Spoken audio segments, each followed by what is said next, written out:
Hi guys, স্ক্রিনে যে বস্তুটি দেখতে পাচ্ছেন তার নাম অ্যানাবেনা। অ্যানাবেনা হলো এক ধরনের সায়ানোব্যাকটেরিয়া বা নীলাভ সবুজ শৈবাল যা পানিতে শৃঙ্খলিত বা মালার মতো কোষের সারি তৈরি করে। এটি মিঠা পানি, স্যাঁতসেঁতে মাটি, ধানক্ষেত, হ্রদ সব জায়গায় দেখা যায়। এর শ্রেণীবিন্যাস হলো kingdom, bacteria, phylum, cyanobacteria, class, Cyanophyceae, order, Nostocales, family, Nostocaceae, genus, Anabaena. প্রজাতি হলো অ্যানাবেনা অ্যাজুলি। অ্যানাবেনার প্রধান বৈশিষ্ট্য: কোষগুলো সুতার মতো এক লাইনে সাজানো থাকে। ফিলামেন্টে বিশেষ কিছু মোটা কোষ থাকে যা নাইট্রোজেন সংবন্ধন করতে পারে। অন্যান্য সায়ানোব্যাকটেরিয়ার মতো এটি gram negative bacteria. Chlorophyll A থাকে তাই সূর্যালোক ব্যবহার করে খাদ্য তৈরি করতে পারে। উপকারিতা: মাটির উর্বরতা বৃদ্ধি করে, নীলাভ সবুজ শৈবাল সার তৈরি করে, কিছু প্রজাতি জলজ পরিবেশে অক্সিজেন প্রদান করে।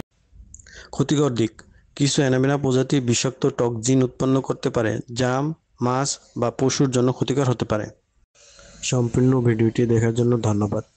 নতুন কিছু সম্পর্কে জানতে অবশ্যই লাইক, কমেন্ট এবং শেয়ার দিয়ে সাথে থাকুন।